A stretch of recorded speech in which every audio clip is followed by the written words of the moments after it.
What's going on, everybody? Welcome to Unapologetically Black Male, where we talk about surviving the stigma, standards, and systems. Once again, my name is Dwayne Pate, one of the hosts here at Unapologetically Black Male. My co-host Emilio EJ Stewart couldn't be here right now. I want to give a shout out to one of our sponsors, J Pope and Associates, who is continuing to help put the light in our fire to kind of keep this thing rolling. We have a special guest on today, and I don't want to belabor it any longer. We have Dr. Jerome Schiele, the head of the Ph.D. department at Morgan State, my alma mater. So I'm just excited that I was able to get him on, just kind of share his story. So Dr. Schiele, I'm gonna turn it over to you. You kind of give us a little bit of background about yourself, where you're from, and what kind of, information that kind of got you to where you are right now. Okay. Look, I appreciate it, Mr. Pate, and for the invitation. We need to focus more on Black men, for sure, given the status of Black men in our country, and we know that a lot of Black men are doing well, but we also know that a whole bunch of Black men are not doing so well. So I commend you for highlighting the victories and victimhood of Black men. I was born in Newport News, Virginia, and raised in Newport News and Hampton, Virginia. And the two cities are twin cities. They're right next to each other. They're adjacent to one another. My father was a Baptist minister and pastor in Newport News. My mother was a government worker at Fort Eustis, Virginia, which is a military base, and she was an editor of training manuals for the Department of the Army. Had a very, I think, a pretty good childhood, growing up in Hampton and Newport News. I was born in 1961, so we're talking about the 60s and the 70s. But at that time, the racial climate in the Hampton and Newport News area, the Tidewater area, was very antagonistic. So I guess one of the characteristics, I guess two main characteristics of my upbringing was, one, I had a very nurturing Black family and community, which also included, obviously, the church community. Very nurturing, very supportive. Those were the days where African Americans exhibited much more solidarity than perhaps we do today. I mean, I'm making an assumption just based on my own observation. But although there were divisions in the community, there was much more emphasis on collectivity and mutual aid, mutual support. And in part, that was due to the second characteristic of my upbringing, is that the racism was so severe and overt. And so in those days, Black people really didn't have a choice but to be with themselves and to support one another, because there was, I wouldn't say complete, but almost complete rejection from the white community, right? And so, but I think part of that solidarity comes from our African roots, right? And the emphasis on collectivity, the importance of spirituality, and spirituality was not just a kind of invisible pie in the sky kind of thing, and I'm not hating on that at all, but spirituality was materially manifested in my community through what Elmer Martin, the former professor at Morgan, used to call the spirit of caring and sharing.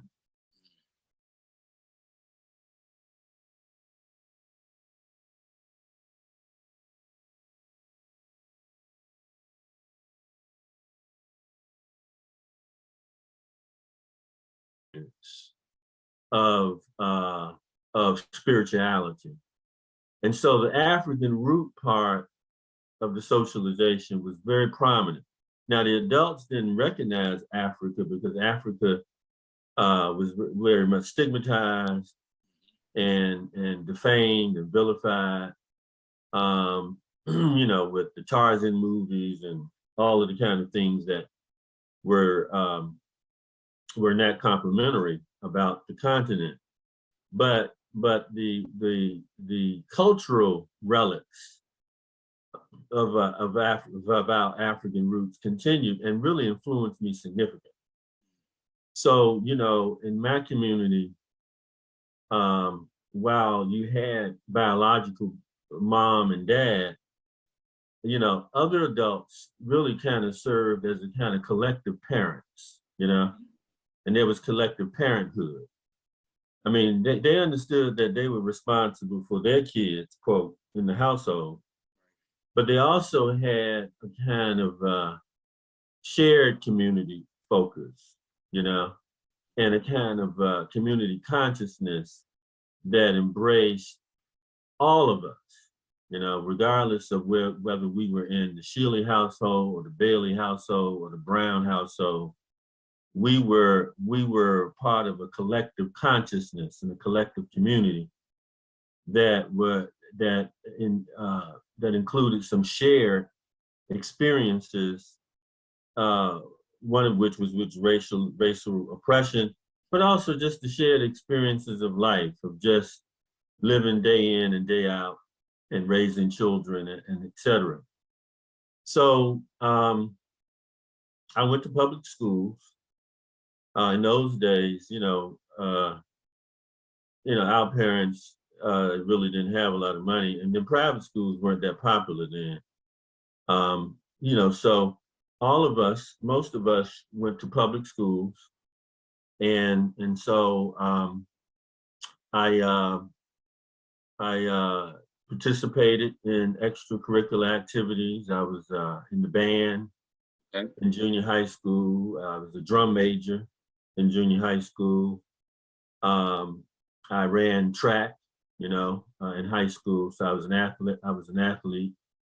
And so all of that was real good too, because it really helped the child to understand and appreciate team, the notion of team and collaboration. And that's also very important.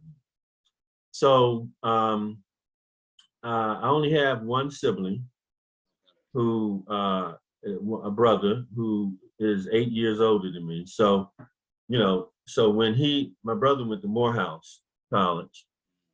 And so when he went to Morehouse in 1971, I was just 10, you see. And so in a sense, my brother and I talk about this all the time, that in a sense, we were kind of partially only children, right? Because he was 8, you know, almost 8 when I was born, right? So he spent almost 8 years by himself. And then from 1971 to 1979, when he was gone to college and subsequently got married, I was by myself. You see, so it's an interesting kind of thing, although we are brothers and we love each other and support one another. I graduated from high school in 1979 from Bethel High School in Hampton, Virginia. And then I went to college. I went to North Carolina A&T, which is in Greensboro. I didn't stay there long, partially because I was homesick and partially because I was probably doing too much partying. In those days, I was 18 and, you know, Parliament Funkadelics with the group. And, you know, we were, partying. Having a good time. You was enjoying college life. Yeah, for sure.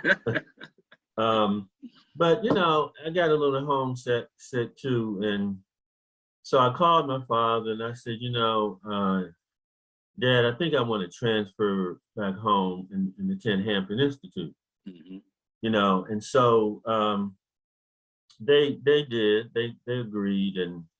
And so I finished my undergraduate years. I lived on campus too, even though I was from Hampton. My father wanted me to live on campus to get the, the dormitory experience.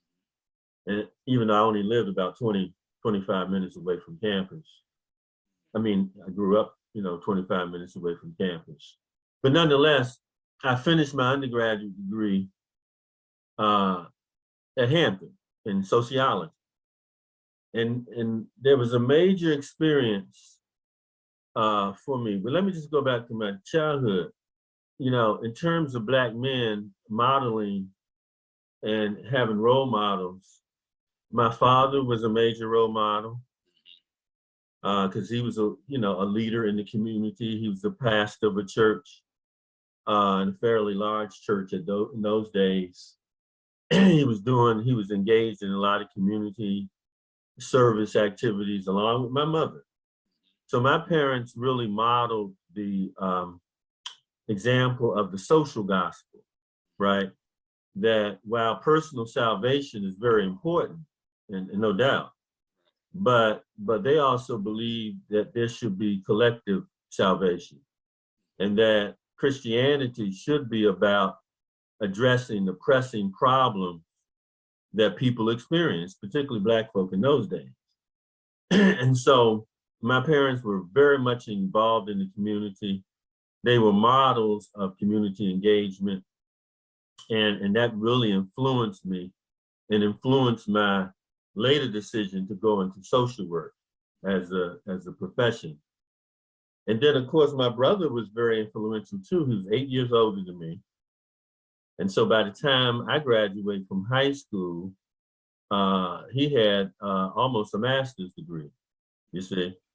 And so he was very influential and was a role model for academic excellence. And that was very, very, very important as well. But what I got in my early childhood and adolescent development was a strong focus on shared consciousness, shared community consciousness, and also community action, right? Community activism is what people will call it today. And that influenced me significantly. Then I get to Hampton.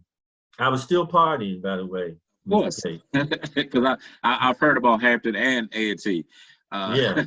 They both are good schools to attend, but they also like to have fun as well. Yeah, well, I was one of the lead party animals, right?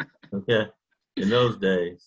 I got you. I don't do any of that now. It's a whole nother Jerome now.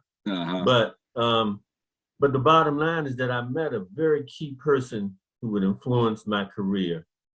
His name was Professor Ernest Morant.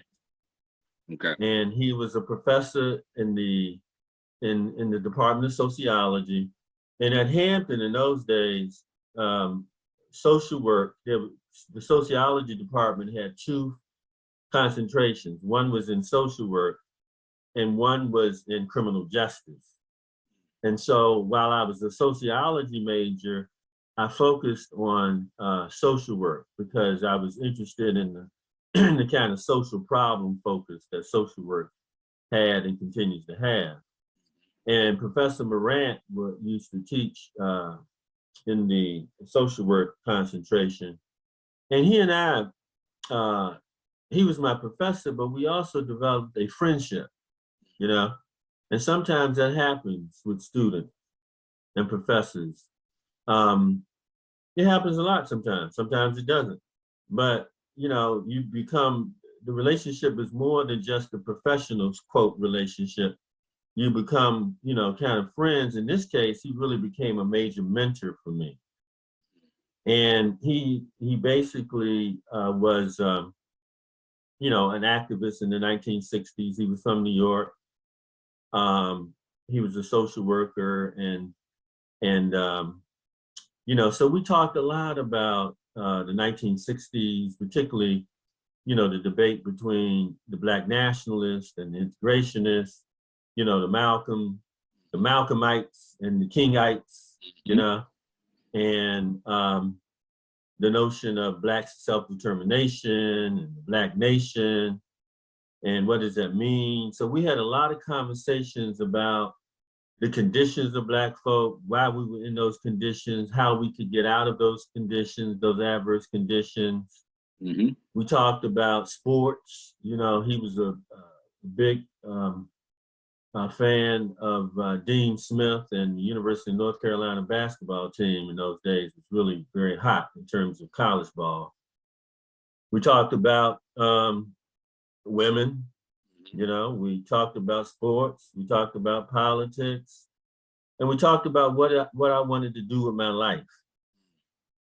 And so he was really the one that pitched social work as a career for me. I was able to, he used to get the journals and the academic journals. And one of the journals is entitled Social Work, and that's the major journal of the National Association of Social Workers, which now I'm on the editorial board. Nice. And so, but I was a student then, and so I used to read the journals, particularly social work journal, the articles, and I really liked the social problem focus of social work, because I was very interested in what I guess people are calling now social justice issues, right? They weren't referring to them as social justice issues then.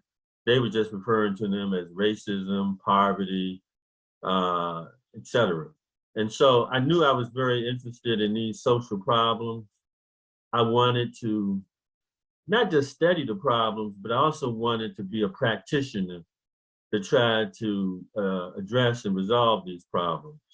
And so he was very, very instrumental in my life. Indeed, in the last semester of my senior year at Hampton, he organized a trip for us to come up here to Howard and spend a day in the School of Social Work.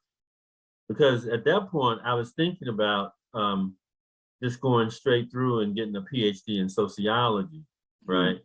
And so I was looking at the University of Pittsburgh in particular. But Morant kept saying, you know, get your MSW, your master's degree in social work. And he said, you know, Howard would be good for you. And so we went up to Howard, and I was blown away. I was just so impressed with the professors. A couple of the professors had come down to Hampton to give lectures, and who were major scholars, like Dr. Lawrence Gary, who is still alive, and we can talk about him maybe later. Dr. Douglas Glasgow, who's still alive. There was Dr. Joyce Ladner, who's still alive. There was Dr. Harriet McAdoo. And so we were reading these scholars at Hampton in my classroom. And so to meet them and to come to Howard and to meet them, I was very impressed. And I said, you know what? Howard is going to be the place for me. So as soon as we got back to Hampton, I completed the application. We didn't have computers in those days. It was all hand mail. Hand mail, type. I had an electric typewriter and all of that. Microcomputers. I mean, people call them, they call them laptops now, desktops. But microcomputers were just coming out in the early '80s. They were just beginning to, in the early mid '80s, and most of us, nobody had it. I didn't know anybody with a computer. So I got the application in, and I was accepted into the master's degree program in social work at Howard. Went through the program, the 2-year program, but then I met two important professors. One a woman, one a man. The woman, her name, and she's deceased, both are deceased now, Dr. Dorothy Marie Pearson. And Dr. Pearson was the director of the Ph.D. program in social work at Howard. And I had her for a couple of classes in the MSW program. And she encouraged me to move forward and to proceed with my doctorate in social work at Howard after I've completed my master's degree. I'll get back to Dr. Pearson. But then there was a professor too by the name of Dr. Alvis Adair.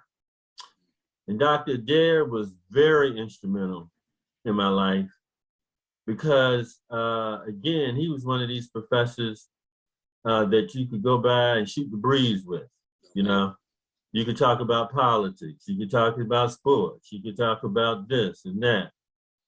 And Dr. Adair put that notion in my mind to being a professor, right, of social work. And he reinforced in me the importance of being a scholar, an intellectual, right? And one of the things he said to sell the role of professor to me, he said, you know, professors really just make money by teaching and writing, you know? And I like to write, you know, and I was very interested in the intellectual ideas around social problems. And then he said, there's something called tenure in academia, that after a certain period, as a professor, you can go up for or apply for tenure, which means that if you got tenure, you would have a job for life, right? Mm-hmm. And so that was very appealing to me. Here, I can have a very flexible job. I could teach. I could engage in research and write, and I can have a job for life, you know? So then in my second semester, spring semester, my last semester of the MSW program, I went to Dr. Pearson, and she wanted to talk to me about coming into the doctoral program at Howard. And she said, you know, I've had you in my class, you're an excellent writer, you know, have you considered doing a doctorate in social work? And I said, no, and then I didn't want to burden my parents. My parents had mostly paid for my education up to that point, you see. And I got student loans too, but they supplemented those loans with their own, you know, income and sacrifice. And so I told Dr. Pearson, I said, Dr. Pearson, I can't burden my parents anymore. I need to get this MSW and get a job and support myself, right? But then she said, well, we have money here at Howard that can pay for your education and give you a stipend. And so that changed my mind. Absolutely.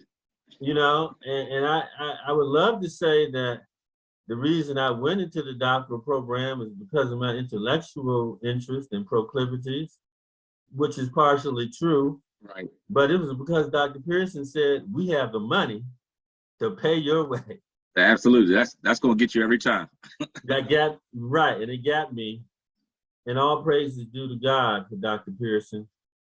And so I continued on. So in 1985, I graduated with the MSW, and then I entered the doctoral program in social work at Howard, and went through that, finished, you know, in 1990.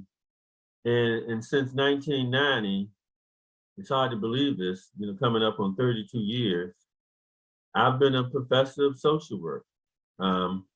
I've taught at 6 different schools.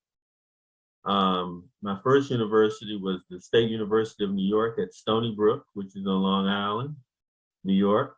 That's where I also met my wife, who's from New York.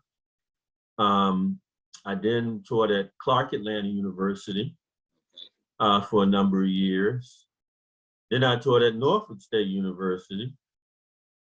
Then I taught at Morgan the first time from 05 to 09.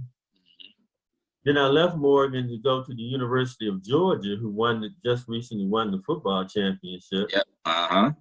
Yeah, and go Dogs. And I became the associate dean of the School of Social Work at the University of Georgia, and I did that for a few years.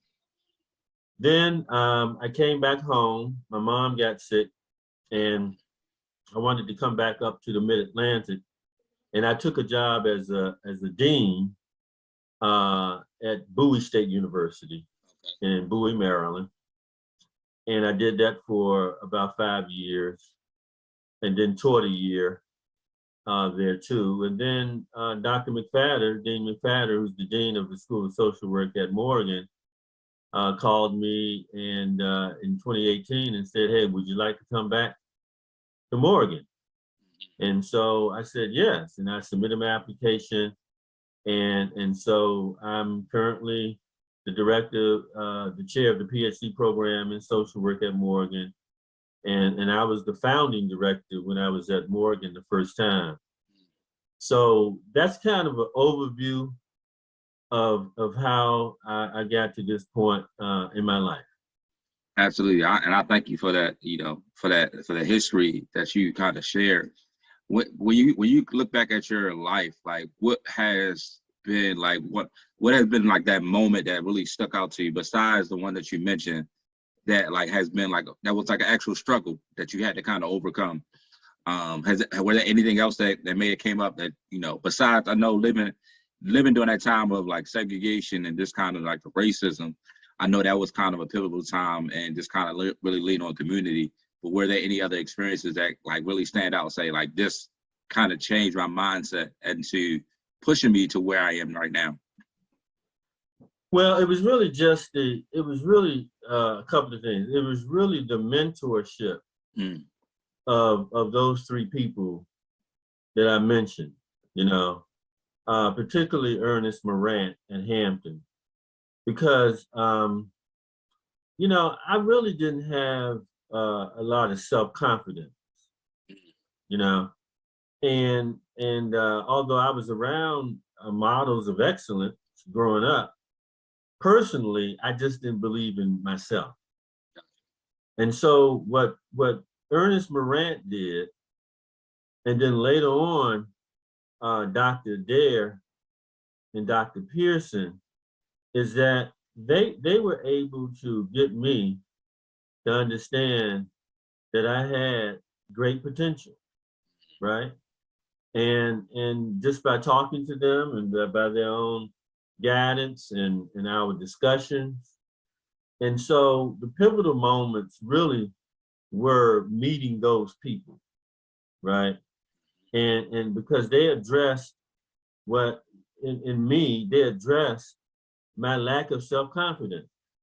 And so many of our people, our men, our women, so many of our people in the African-American, the broader African diaspora, but I'm talking about in the African-American collective, so many of us, and I think it's because, to some extent, of the overlay of racial oppression, white supremacy, many of us just don't have that self-confidence, right? And I just didn't believe in me. And I really didn't know that I could, that I had that kind of potential. And so sometimes it takes a facilitator. It could be a professor, it could be a friend, it could be joining an organization that really elicits that capability in you. And so, I would say just meeting those people and being able to take advantage of and benefit from their mentorship was really the major experiences, in addition to, my solid foundation in my early childhood development with my parents and my, broader community and church community. Was that ever a point, because you say you're the pastor's son, was there ever a point where they kind of, because with sometimes in ministry and with our sons, I know there's kind of like a push for you to be in ministry as well. Was there ever a push from your family, or did they kind of allow you to kind of pretty much figure out what you wanted to do? Well, they didn't push my brother and I into any particular field. Their whole thing was that you were going to go to college Mm-hmm. and that it was important to be educated, Mm. right?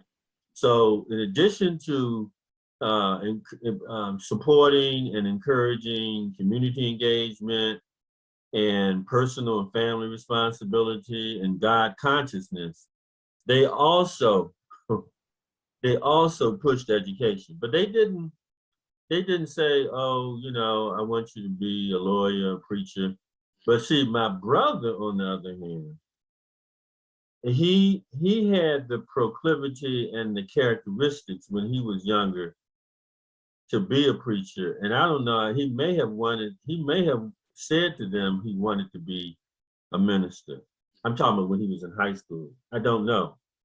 But I think that they were thinking that he would be the one because he was an excellent speaker. He was, my brother blossomed early, right? Whereas I blossomed late. So, in high school, I was just, doing my thing, the okey doke, as we used to say, Just get by. yeah, hanging, partying with the boys, hanging out with the boys, not really taking my education very seriously at all. My brother, on the other hand, was an athlete and a scholar at the same high school. We went to the same high school, although at different times. And he was much more serious as a adolescent than I was. He was an excellent orator, speaker. When he would pray in the, at church, and people say, "Oh yeah, his name used to be." He was a junior, and I have to tell you this story. He was named after my father. He was William Bernard Schiele Jr. But what happened is that when he went to Morehouse, he got turned on to the teachings of the Honorable Elijah Muhammad. And he joined the Nation of Islam in 1973. So that was a big controversy in my family. Absolutely, because it's like you got and you got to the Mark. You said the Malcolmites, so you got the Martins, Right. And then on top of your family's personal stance on faith Right. and belief. So I'm pretty sure that was a tense time, per se. It was very tense as he came home. I remember when he came home and we got to the prayer before dinner, and my father would say in Jesus' name, and my brother said he can't say in Jesus' name. He said in the name of Allah, the merciful, the beneficent. I give thanks to thee. So so if they were banking on anybody, they weren't banking on me. Got you. Okay. I got you. Not me.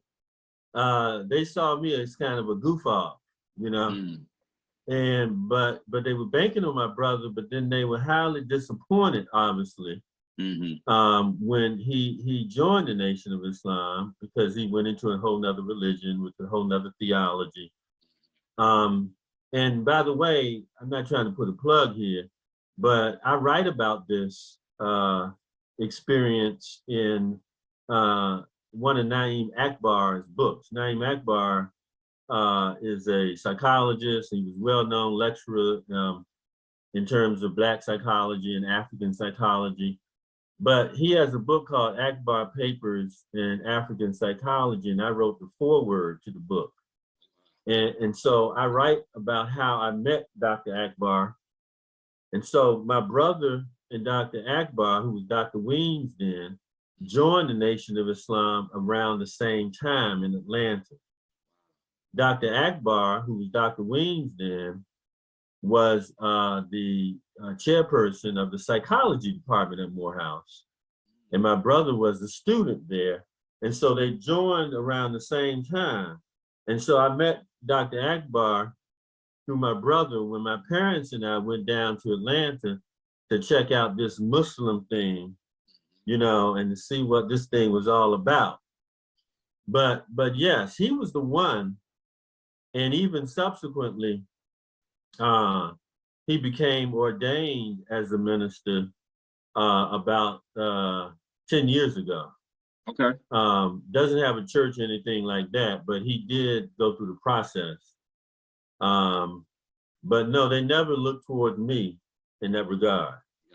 But I think they both, our parents are deceased now, but I think both of them were proud of our educational accomplishment. Both of us have doctorates. My brother has a doctorate in Ph.D. in psychology, in counseling psychology. I have a doctorate in social work.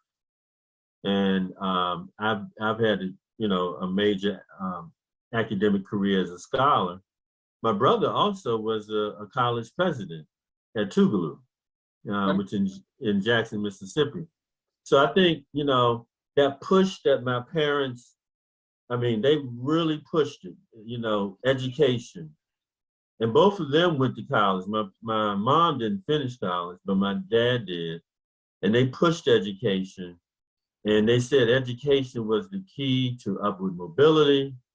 But more importantly, it was a major way to be able to uplift others, So they were really into the notion and practice of service, service to humanity and making a positive difference as we move forward in life, making a positive difference for others. That was, for them, that was the ultimate goal and mission of being a human being. Absolutely. I thank you for sharing that story. I can imagine that time was a little tense, just kind of going back and forth with your brother and just kind of like having those conversations. How was those dinner conversations? Was it ever like, going back and forth? Was it just kind of like, this is what I believe, that's what you believe? Or like, how was that? And I guess, how was that being in the middle of it?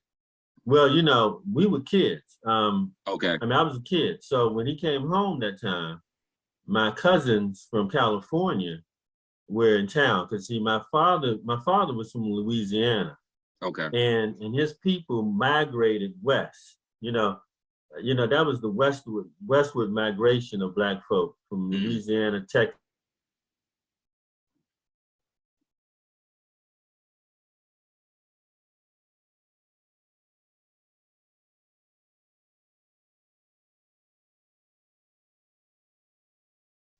My aunt and uncle and 3 of their children came to visit this summer. And that's when my brother came home. And and they sent us out. They said, it got a little tense because they sent the kids out. They said, y'all go and play, Yeah. And so it was, I think that I think eventually my parents got accustomed to it. Because then he got married, and he has 2 children with Arabic names, who are Muslim.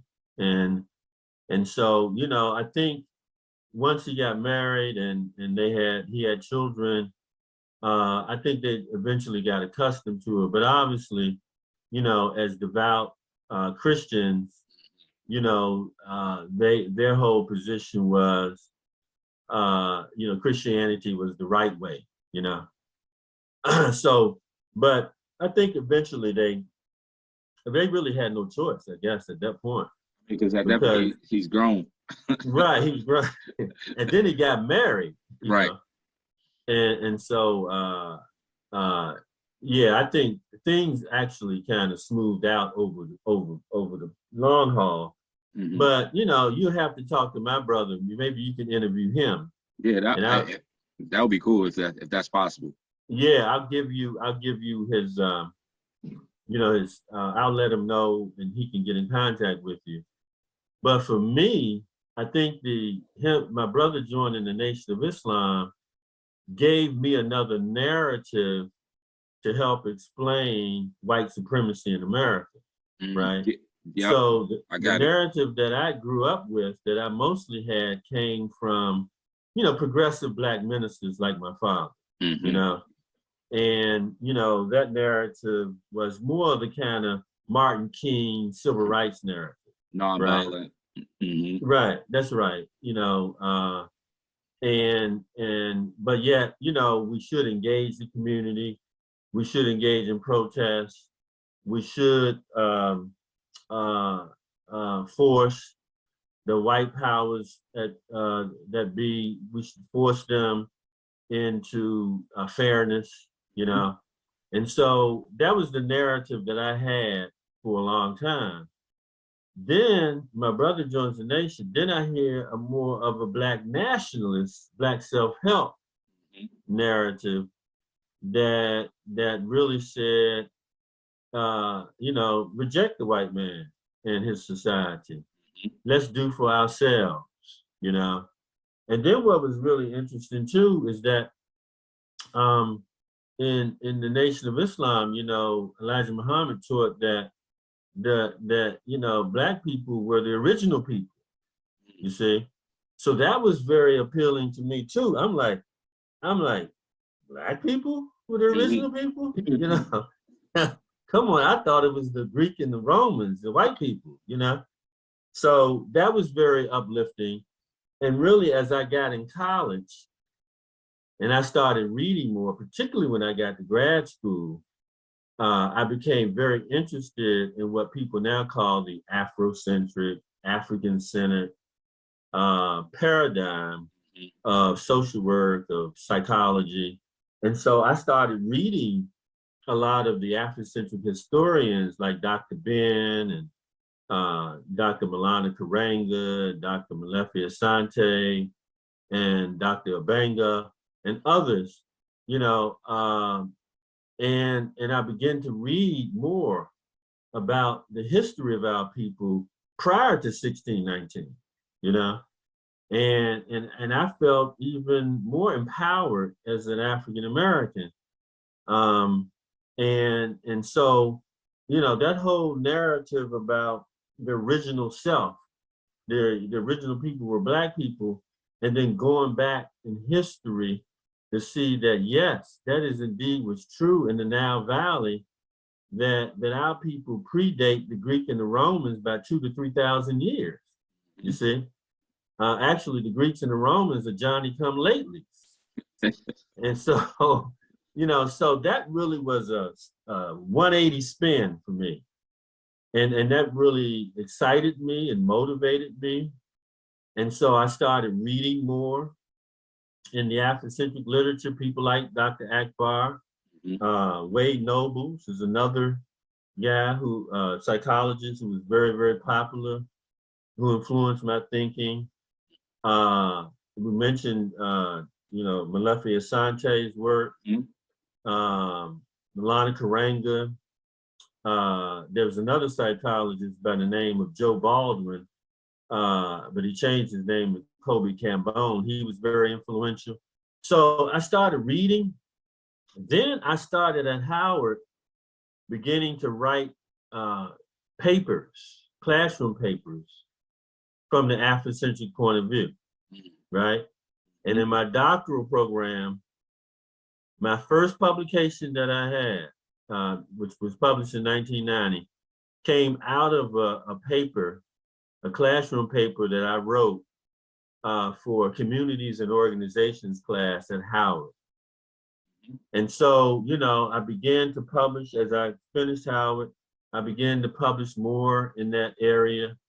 I published a lot of articles that really kind of culminated. I don't want to say culminated because it sounds like the end, but really mushroomed into a book that I did years ago that I'm revising now with another author, and it's entitled Human Services in the Afrocentric Paradigm. And so what I've done is that I took the work of the psychologists like Akbar and historians like Dr. Ben and others and Dr. Asante, and I applied those concepts to social work, right? the social work practice at the micro and macro level. And so that's been part of my work, is laying out the theoretical foundations of what we can call an African-centered or Afrocentric paradigm of social work practice. I feel that that's been my greatest and most important contribution to social work as an academic and as a social worker. And I attribute that in large part to being exposed early on to the ideas of Elijah Muhammad and the notion that Black people were the original people. And just kind of getting that full range perspective instead of a limited worldview. That's right. From the perspective that you had growing up. And I think sometimes we need those other areas of influence to unlock the recesses of our minds to kind of think beyond what it is that we live in. And I think for many of us African American men, I think sometimes we have trouble kind of looking past what we are currently in and just kind of seeing the bigger picture. But when you're able to kind of get that information like you were, and it help expand your horizon, and it also help you to search for a deeper meaning and search for a deeper purpose. So I think that's very pivotal, and I applaud you for that. Even during that time to kind of really kind of dig deep into it and really figure out, like, I hear it, but how does it apply to me, and how can I make this impact? And just through your studies and through the scholars, through the articles, and through the books that you're working on. So I definitely want to applaud you for that. And just the wealth of knowledge that you have and information. I'm thankful of all that you shared today and shared, with the people who are listening. So, anything else? I know we kind of. Well, I'll leave with some parting thoughts. I think okay. for Black men, it's important for us to tap into our vast positive potentiality, right? Mm-hmm. And we have to not limit ourselves to roles and experiences that just kind of highlight our physicality. Mm-hmm. Whether it's being a basketball player, football player, or that limit ourselves as an entertainer. That we have great capacity for the intellectual roles as intellectuals, as professors, as engineers. And I think that one of the things that white supremacy has done for us is that it has imposed a kind of self limitations on us, right? And so one of the things I want to leave Black men with is that we have to engage in some serious soul searching, or what people call critical, introspection, right? And that means that we got to highlight what's good about ourselves, but it means that we also have to acknowledge what we can improve upon. And one of the two things that I leave with the audience is that, success is based not just on intelligence and being smart, but it's really based on being focused, disciplined, and following through. If you're focused and you're disciplined and you stay the course in a particular activity, right? And don't get dissuaded, and don't become unfocused and try to do 50 million things at one time, but you focus on one or two activities, you follow through, on those activities. And then that can lead you to success, So a lot of people think it's about being intelligent and being smart. Well, that's part of it. But a big part of it, my brother, is discipline.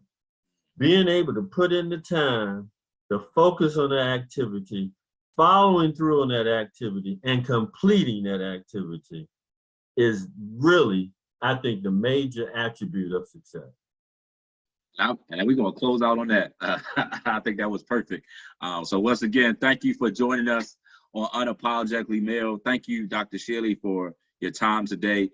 For those who are listening or following us right now, make sure you follow us on all social media outlets.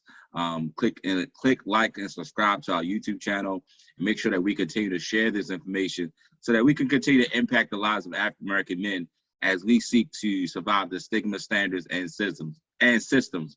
Once again, thank you for joining us on this week's episode. I look forward to seeing you next week. Have a great and wonderful day. Thank you.